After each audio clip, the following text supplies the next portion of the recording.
अस्सलाम वालेकुम व्यूवर्स, आज हम कॉन्स्टिट्यूशन ऑफ पाकिस्तान के फंडामेंटल राइट्स देखने जा रहे हैं। सबसे पहले हम इसका प्रीफेस देखेंगे, देन हम इसकी डेफिनेशन ऑफ फंडामेंटल राइट्स और उसके बाद हम इसकी आर्टिकल्स देखेंगे जो 8 to 28 तक हैं। ठीक है, सबसे पहले प्रीफेस आपको समझना ज़रूरी है क्योंकि it is very important for you. Fundamental rights are the basic rights of the citizens of the state. In the Islamic Republic Pakistan's Constitution of 1973, the list of fundamental rights has been given. It has also been clarified that any objectionable law under fundamental rights will be considered null and void because every democratic state recognizes fundamental rights for its citizen. It means that fundamental rights जो है basic rights तो citizens of the state हैं के लिए हैं, जो basic बुनियादी rights जो हैं वो शहरियों के लिए हैं, रियासत के। इस्लामी रिपब्लिक ऑफ पाकिस्तान 1973 ने जो लिस्ट में फंडामेंटल राइट्स दे दिए गए हैं हैज़ बीन गिवन। और इसके अलावा उन्होंने ये भी साफ तरीके से बता दिया है कि कोई भी ऐसा कानून, कोई भी ऐसा लॉ जो कि खिलाफ होगा फंडामेंटल राइट्स में कॉन्स्टिट्यूशन के, उसे नल और वाइड करा दे दिया जाएगा। बिकॉज एवरी डेमोक्रेटिक स्टेट, क्योंकि जो डेमोक्रेटिक यानी हर जमहूरी रियासत जो है वो रिकॉग्नाइज करवाती है फंडामेंटल राइट्स फॉर सिटीजन्स, उनके शहरियों के लिए। ठीक है, अब इसकी डेफिनेशन देखने जा रहे हैं। Definition of fundamental rights: fundamental rights are those rights which has been legally recognized by the Supreme Court of Pakistan and are listed in the Bill of Rights in order to protect citizens from government violation. Fundamental rights are those rights, ये वो rights हैं जो legally मानी कानूनी तौर पर जो हैं रिकॉग्नाइज किए जाते हैं सुप्रीम कोर्ट ऑफ पाकिस्तान से, ये रिकॉग्नाइज किया जाते हैं जिसमें जो फंडामेंटल राइट्स हैं, जो हमारे हकूक हैं और जो bill of rights in order to protect, ये हम प्रोटेक्ट करते हैं सिटीजन्स को। ठीक है, हम सिटीजन हैं। उसके अलावा है really article constitution of Pakistan 1973 article 8 to 28। बस के हम आर्टिकल्स देखने जा रहे हैं, ध्यान से सुनना आप सब। Fundamental rights in the constitution following are the fundamental rights which has been listed under the Pakistan constitution 1973। अब वन पे है security of person, it means their right to life हो गया ना, security person. According to Pakistan constitution 1973, no person shall be deprived of life and liberty. जो liberty and life कह सकते हैं, लाइफ एंड लिबर्टी भी कह सकते हैं। इसका मतलब आज़ादी और ज़िंदगी, किसी इंसान को महरूम नहीं किया जा सकता उसकी ज़िंदगी से या फिर उसकी आज़ादी से। किस्म के ये हो गया किसी भी किस्म की जो आज़ादी हो सकती है। ठीक है, राइट टू लाइफ या सिक्योरिटी ऑफ पर्सन। नंबर 2 पे है prohibition of slavery and force labour. According to the Pakistan constitution 1973, slavery is forbidden and all forms of force labour are prohibited. No child below the age of 14 years shall be engaged in any factory or mine। यानी कि हर किस्म की जो है slavery और जो है और फोर्स लेबर जो है प्रोहिबिटेड है एक छोटी उम्र के माइनर चाइल्ड के लिए, जो कि टीन एज का हो या फिर माइनर हो, एक ही बात हो जाती है। ठीक है, और इसके अलावा जो 14 ईयर्स बता दी गई है, इसमें एज जो 14 साल से कम, बिलो द एज ऑफ या जो हो सकता है ज़्यादा, मगर ये जो है माइनर जो है हम किसी तरीके से बता सकते हैं कि उनके लिए प्रोहिबिटेड है। नंबर 3 प्रोटेक्शन अगेंस्ट रिट्रोस्पेक्टिव और पनिशमेंट। नंबर 3 जो है बहुत अमेजिंग है, इसके में बताया जा रहा है according to the Pakistan constitution 1973 last not authorise to a person for an act on omission that was not an offence at the time of act on omission. इसमें बताया जा रहा है कि पास में जो किसी इंसान ने कोई एक्ट जो कमिट किया था, कोई ऐसा उसने कोई गुनाह किया था, कोई ऐसा उसने अमल किया जो कि अब इन फ्यूचर में उसके लिए जो है ऐसा कानून बंद किया उस जुर्म के लिए, जो उसने पास में जुर्म किया था वो तब उसके लिए कोई ऐसा कानून नहीं था कि उसे सज़ा दी जा सके। बट इन फ्यूचर वो जो उसने जुर्म पास में किया था ना इंसान ने, इन फ्यूचर में नहीं आगे जाके ना उस जुर्म की लिए कानून ने कोई सज़ा बना दी। अब किसी इंसान ने अपने पास्ट में वो जुर्म किया था, अब उससे वो सज़ा तो नहीं दे सकते। क्यों नहीं दे सकते, वो तो उसने पास्ट में किया था ना वो जुर्म, अब इन फ्यूचर में तो नहीं किया ना, अब इन फ्यूचर में इसका कानून बन गया। अब इसके आगे किसी ने जुर्म किया ना, अब जिसने किया तब फिर उसे उसकी सज़ा मिलेगी नहीं, कि जो माज़ी में जिसने किया सो किया, कि माज़ी में इस पर कोई कानून अब मना नहीं था, मगर इन फ्यूचर वो कानून बन गया है, ठीक है? अब उसे पर सज़ा मिलेगी जो कोई वो वाला जुर्म करेगा जो किसी ने पास में किया था, ठीक है? अब ये मैंने इसलिए डिटेल में पढ़ाया है, आपको समझ आ जाए सही तरीके से। Protection against double punishment and self-incrimination. According to the Pakistan Constitution 1973, laws authorized a person for an offence more than once, as well as offender will not be compelled to give witness against himself. It means that मुझे पूरा यकीन है आपको समझ आ गया होगा, क्योंकि यहाँ पे डबल पनिशमेंट का जिक्र हो रहा है और आपने बुक लाजमी आपने खोल कर ओपन करके देखना है कि इसके अंदर क्या बात हो रहा है। ये मैं पढ़ रही हूँ आपके पास, आपकी बुक हो, मैं नोट से पढ़ रही हूँ, ठीक है? डबल पनिशमेंट मीन्स कि एक इंसान को एक ही जुर्म की ना दो बार सजा आप नहीं दे सकते, एक बार सजा दे दी है तो दो बार सजा नहीं दे सकते। Protection of family, according to the Pakistan constitution 1973, the state shall protect the marriage, the family, the mother and the child of the citizen. The protection of family, it means इसके अंदर जितने भी सारे आते हैं जैसे मदर चाइल्ड और सब फैमिली हो गई, इन सब को प्रोटेक्ट किया जाएगा, इनको फैसिलिटीज़ दी जाएंगी। फॉर एग्जांपल हेल्थ फैसिलिटीज़ होगी, एजुकेशन फैसिलिटीज़ होगी, इस किस्म की जो है ये होगी प्रोटेक्शन ऑफ फैमिली। उसके बाद आता है freedom of momentum. Freedom momentum means जो है according to Pakistan constitution 1973, every citizen of Pakistan has freedom of movement through Pakistan. Reasonable restrictions has been imposed by law for the benefit of public. It means that every citizen of Pakistan, हर शहरी जो है पाकिस्तान का has freedom of momentum, उसे आज़ादी है momentum करने की through Pakistan के जरिए। मतलब कि सही से बताती हूँ, जो हर भी शहरी वो कहीं भी जो है पाकिस्तान के अंदर जा सकते हैं, रह सकते हैं आज़ादाना तरीके से, कहीं भी घर बना कर भी रह सकते हैं, जैसे भी वो रहना चाहें घूम फिर सकते हैं, आज़ादी है। लेकिन जहाँ पे रिजनेबल रिस्ट्रिक्शंस हैं, जहाँ पे पाबंदी है ना जाने की, जहाँ पे उनको रिस्ट्रिक्शंस लगा दी गई हैं, वहाँ वो नहीं जा सकते। फॉर एग्जाम्पल वो कभी जगह डेंजर हो सकती है, या फिर ऑफिशियल या फिर प्रोफेशनल जो भी हो सकती है। फॉर एग्जाम्पल रेड जोन वगैरह हो गया, या फिर उसके अलावा कोई भी हमारी जो हो सकती है ज़रूरत जो हुकूमत की तरफ से, हुकूमत की जगह हो, ठीक है? वहाँ पे रिस्ट्रिक्शंस हो सकते हैं कि वहाँ नहीं जाना है अवाम को, ठीक है? तो ऐसे ही हो सकता है। तो उसके अलावा फ्रीडम ऑफ एसोसिएशन, मेरे ख्याल में आपको फ्रीडम ऑफ मीटअप समझ आ गया होगा। इसके लिए अब आगे बढ़ते हैं फ्रीडम ऑफ एसोसिएशन। तो according to the Pakistan constitution 1973, every citizen of Pakistan has right of form associations और unions, but formation of associations should be within the limits. It means that के पूरी आज़ादी के असेंबली बना सकते हैं, यूनियन बनी मुतहद हो सकते हैं, लेकिन वो ऐसी असेंबली बनानी है, हर शहरी पाकिस्तान को ये आज़ादी है कि वो अपनी एक असेंबली एक मुतहद इकट्ठे होकर रह सकते हैं, लेकिन उसके अंदर उनको पीस होना चाहिए, पीसफुली तरीके से रहें, किसी किस्म की कोई भी इस मतलब कि ना कोई गैर कानूनी चीज़ ना हो, मतलब कि असला वगैरह होता है, ये अपने कॉन्स्टिट्यूशन के आर्टिकल में पूरे आपने देख सकते हैं, और मैं जो है आपको समझाने के गर्ज से आपको बता रही हूँ कि ये इसका माना एसोसिएशन मीन्स असेंबली और यूनियन होता है। और आपको सही तरीके से बता दूँ तो ये है कि पीसफुली तरीके से रहना है, और जैसे भी गैर कानूनी कोई चीज़ ना हो, गैर कानूनी अनलॉफुल कुछ ना हो। फ्रीडम ऑफ पीसफुल असेंबली, ठीक है? उसके बाद है according to Pakistan constitution 1973, every citizen has the right to make peaceful assembly without weapons and reasonable restrictions. तो वही बात हो गई कि जो है अकॉर्डिंग टू पाकिस्तान कॉन्स्टिट्यूशन 1973, अब इसमें मैंने जो है आपको यूनियन और उसके अलावा असेंबली पढ़ा चुकी हूँ, लेकिन अब असेंबली पढ़ रही हूँ कि every citizen has the right to make peaceful assembly without weapons and reasonable restrictions has been imposed by law for the benefit of public. यानी कि right to make peaceful assembly, और अगर यूनियन भी होना है द फ्रीडम ऑफ एसोसिएशन में, उसमें भी आपको उसमें भी आपके पर लिमिट्स हैं, वो इस किस्म की ये है कि पीसफुल असेंबली या यूनियन मिलते जुलते हैं। 7 और 8 में ये बता रही हूँ, आपका आर्टिकल जो है वो चेंज होगा, ये नोट से पढ़ा रही हूँ आपको।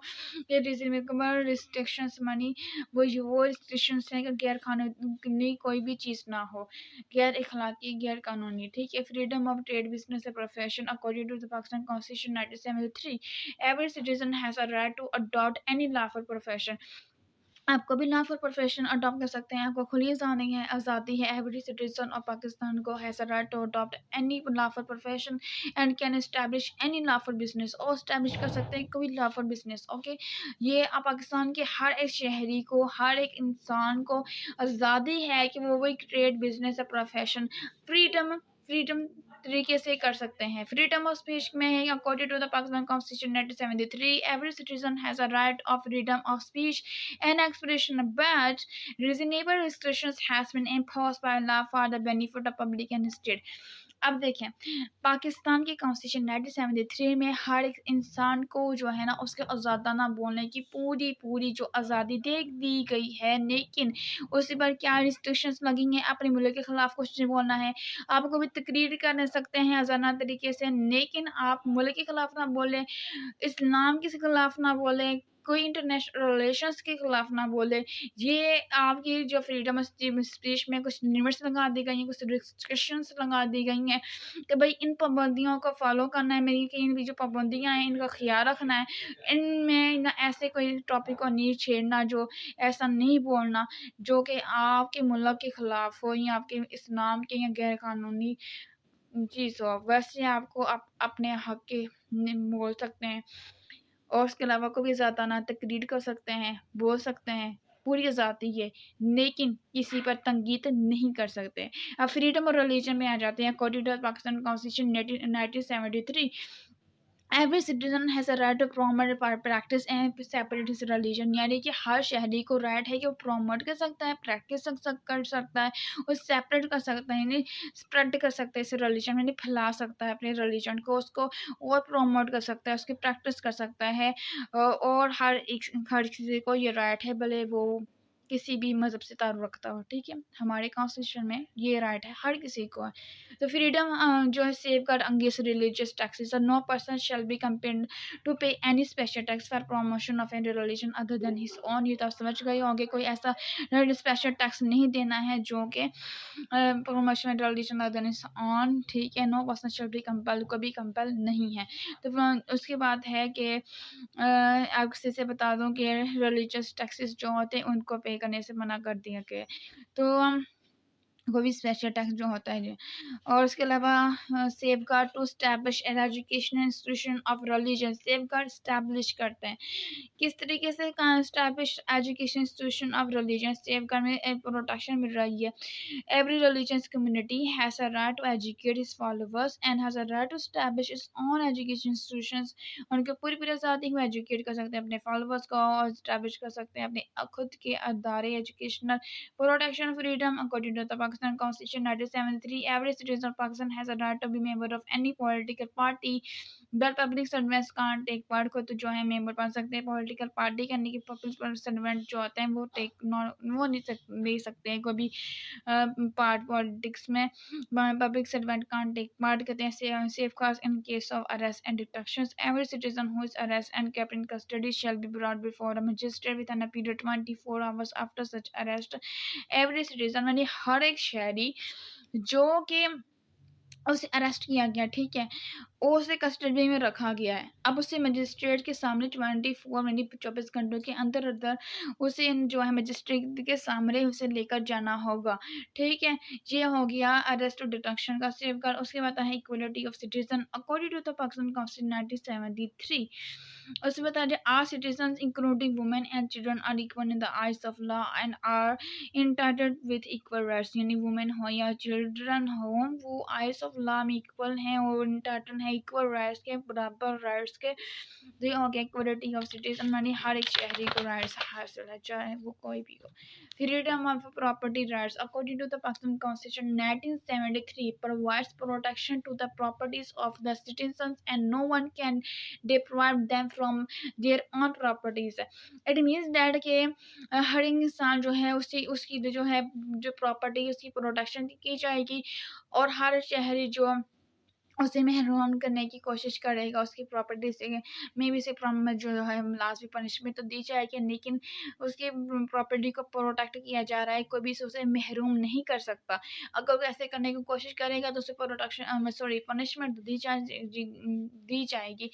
मगर ये जो फ्रीडम ऑफ प्रॉपर्टी राइट्स है, ये हमारी जो है प्रॉपर्टीज उनकी प्रोटेक्शन के लिए है, ये right freedom of property rights. तो आप जिस प्रॉपर्टी आपकी जो प्रॉपर्टी है, तो उसके लिए ये राइट हो गया। तो right of access of public places according to the Pakistan constitution 1973, every citizen has a right to access places of public entertainment. There will be no restriction against any citizen, किसी इंसान पर कोई पाबंदी नहीं लगाई जाएगी ऑन द बेसिस ऑफ किसकी base पर, रेस की बेस पर, रिलीजन की बेस पर, कास्ट की, और रेजिडेंस और प्लेस ऑफ बर्थ की। किसी किस्म की कोई रिस्ट्रिक्शन नहीं है, कोई कहीं से भी ताल्लुक़ रखता हो। तो ये है right of access to public places, right to job. तो राइट ऑफ जॉब का भी आपको राइट है, every citizen has a right to get job without any problem. उसके अलावा आर्टिकल 20, आप राइट जो जॉब के अलावा मैं आपको कुछ नहीं बता सकती, बस इसमें आपको राइट दे दिया गया है कि आप किसी भी प्रॉब्लम के बगैर जॉब हासिल कर सकते हैं। खैर आर्टिकल जो है सॉरी जो है राइट टू, ये one article right to of language and culture. According to the Pakistan constitution 1973, national language of Pakistan is Urdu. जो आपकी नेशनल लैंग्वेज है वो पाकिस्तान की उर्दू है, but any section of citizen having different languages और culture has a right to pursue and promise the same establishing institution for the purpose. अब देखिए हमारे ऑफिशियल लैंग्वेज तो उर्दू है, लेकिन हमारी मुख्तलिफ लैंग्वेजेस भी हैं और उसको प्रमोट करने का, उसको प्रैक्टिस करने का फुल राइट है। किसी किस्म की कोई रिस्ट्रिक्शन नहीं है, पूरी आज़ादी है, कोई भी जुबान बोली जा सकती है, कोई भी कल्चर हो। Section of citizen having different languages script और कल्चर हैव द राइट, उनको राइट दिया गया है परस्यू और प्रमोट करने का द सेम एंड एस्टैब्लिश कर सकते हैं the institution for the purpose, इस पर्पस से। ठीक है, right of fair trial it's very important है, ये बहुत ज़्यादा इंपॉर्टेंट है for you. So right of fair trial it means that के फेयर होना चाहिए, आपका ट्रायल जो मुकदमा होता है उसमें हर एक चीज़ फेयर हो।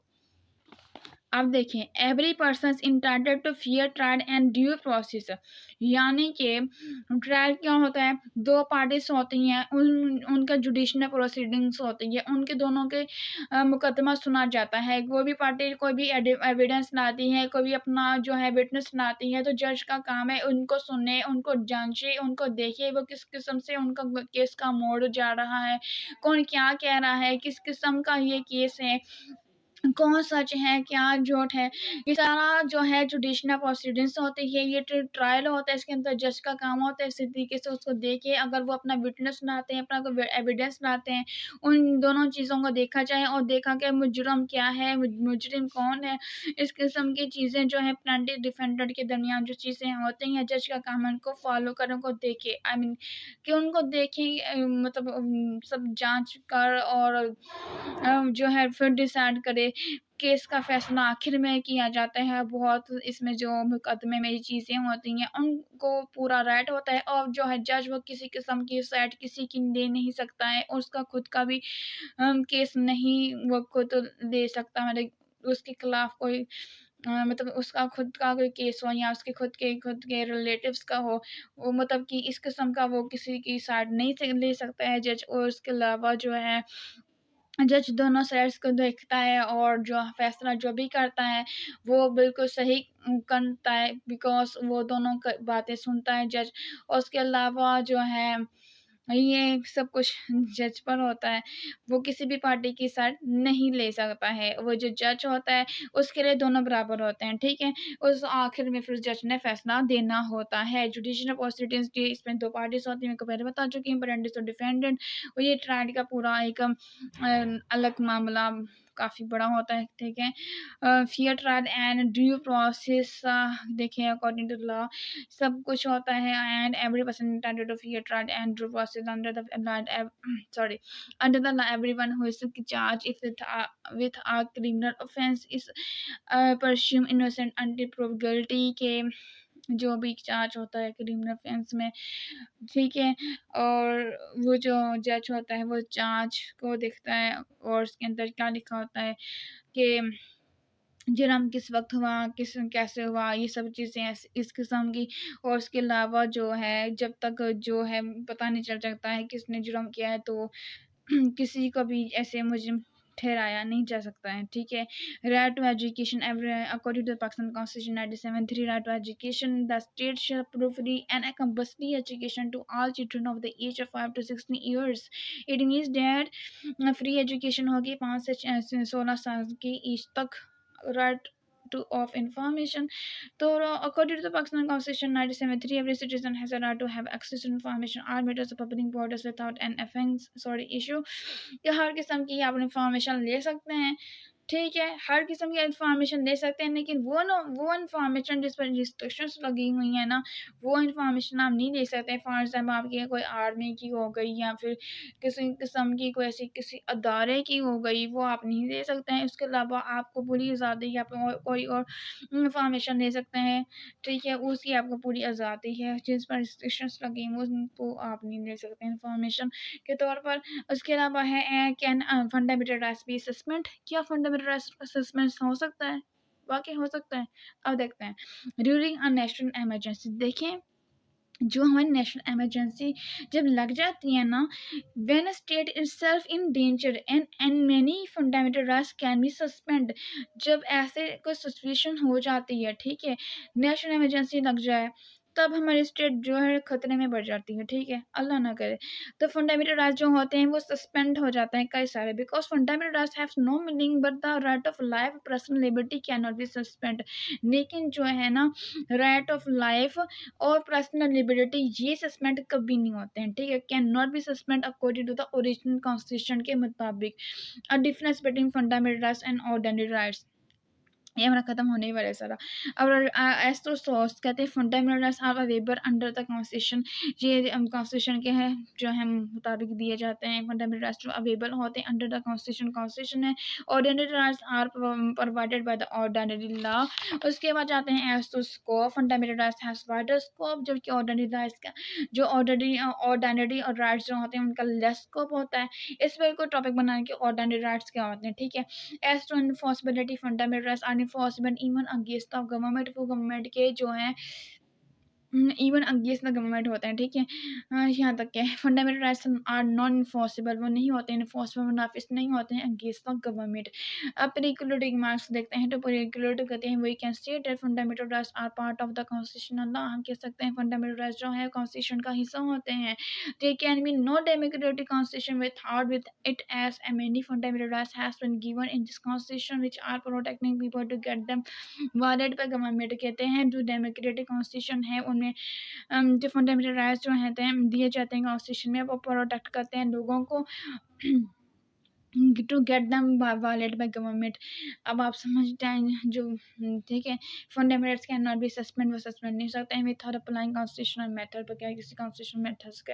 और जो इसके अलावा ये हमारा जो है पेरिकुलर रिमार्क्स हो गए जिसमें हमें पता चल के ये फंडामेंटल राइट्स कॉन्स्टिट्यूशन का हिस्सा होते हैं जो और जो लोगों को प्रोटेक्ट करते हैं। जो फंडामेंटल राइट्स होते हैं वो सस्पेंड जो नहीं हो सकते हैं कॉन्स्टिट्यूशनल मेथड के बगैर। इसी इतनी आसानी से कभी फंडामेंटल राइट्स जो हैं वो सस्पेंड नहीं होते हैं, ठीक है। उसके अलावा आपको समझ आ गया होगा सिक्योरिटी पर्सन क्या होता है, prohibition of slavery, force labour क्या होता है।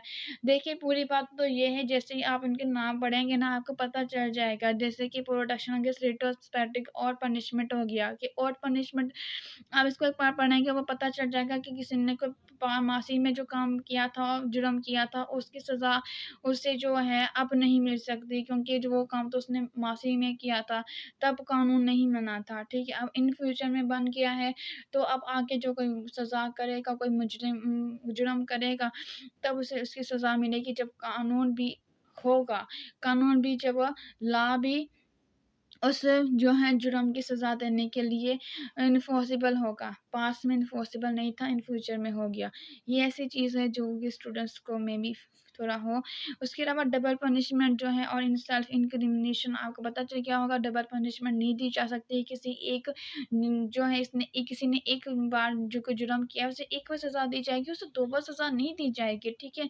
प्रोटेक्शन फैमिली में पूरी फैमिली को प्रोटेक्शन दी जाएगी, फैसिलिटीज़ दी जाएगी जो इसकी उन्हें ज़रूरत होती है। उसके अलावा फ्रीडम मोमेंटम जो है फ्रीडम मोमेंटम के अंदर हर किस्म की आपको आज़ादी है, देखिए जहाँ से आपको मना किया है, जहाँ आपको नहीं जाना, जहाँ पे आपको जाने से मना किया है वो आप नहीं जा सकते हैं।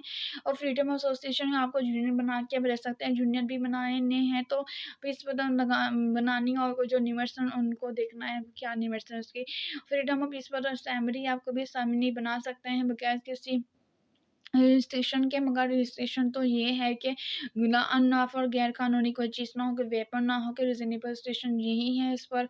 और ये जो है आप बनाएगी यूनियन वो बेनिफिट ऑफ द पीपल के लिए और की for the benefit of the people. जो है कानून ने ये चीज़ लगाई है कि वो किसी किस्म का वेपन ना हो। अब उसके बाद ट्रेड बिजनेस और उसके बाद ये है कि ट्रेड बिजनेस और प्रोफेशन आप किसी किस्म की ट्रेड बिजनेस कर सकते हैं, आपको कोई नहीं रोकेगा और हमारे मुल्क में पूरी आज़ादी है। उसके बाद स्पीच की भी पूरी आज़ादी है, फ्रीडम ऑफ स्पीच की, लेकिन आप किसी के ऊपर तंकीद नहीं कर सकते। इसके अलावा है फ्रीडम ऑफ रिलीजन, फ्रीडम हर किस्म के नाम के रिलीजन की जो पूरी आज़ादी है। आप किसी किस्म का कोई रिलीजन हो आप उसको प्रमोट भी कर सकते हैं, उसकी प्रैक्टिस भी कर सकते हैं। माशाल्लाह हमारे तो 1973 का कॉन्स्टिट्यूशन में हर किस्म की आज़ादी हर किसी को दी गई है और उनको फॉलो भी करना चाहिए। अब safe guard against religious taxes, और कोई रिलीजियस टैक्सेस उनसे मना किया गया है। Free safe guard establish education institution of religion, और आपकी जो एजुकेशन है उसके अंदर जो है एस्टैब्लिश कर सकते हैं, आप एजुकेट कर सकते हैं, हो सकते हैं। उसके अलावा एजुकेशनल इंस्टीट्यूशंस बना सकते हैं। देखिए ना, एवरी रिलीजियस कम्युनिटी जो है, जो भी रिलीजियस कम्युनिटी उनको राइट है कि वो एजुकेट हों, फॉलोवर्स उनके जो है पेरोकार and has a right to establish कायम करें वो ऑन एजुकेशन इंस्टीट्यूशन, अपना खुद का एजुकेशन इंस्टीट्यूशन। पॉलिटिकल फ्रीडम आपको पूरी आज़ादी है सियासत में आने की, और जो होते हैं वोट वगैरह देने की वो भी आज़ादी है हमारी जो है।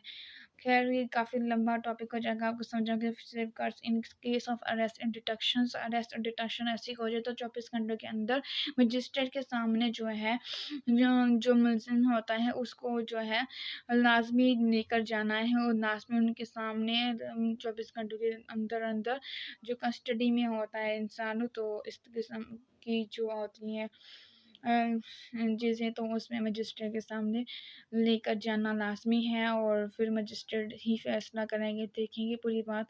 तो ये काफ़ी लंबा प्रोसेस है, इसलिए आगे जाते हैं इक्वलिटी ऑफ सिटीज़न, ये भी आपको पता है हमारे सिटीज़न्स को पूरी आज़ादी है। उसके अलावा प्रॉपर्टी राइट्स बता चुकी हूँ मैं, प्रॉपर्टी राइट्स तो आप जो प्रॉपर्टी है उसको प्रोटेक्ट कर दिया गया है, कोई भी आपको उससे महरूम नहीं कर सकता है। उसके अलावा right of access to public places, और उसके अलावा आप कहीं भी जो है आपकी जो है राइट है आपको एक्सेस करने का प्लेस ऑफ पब्लिक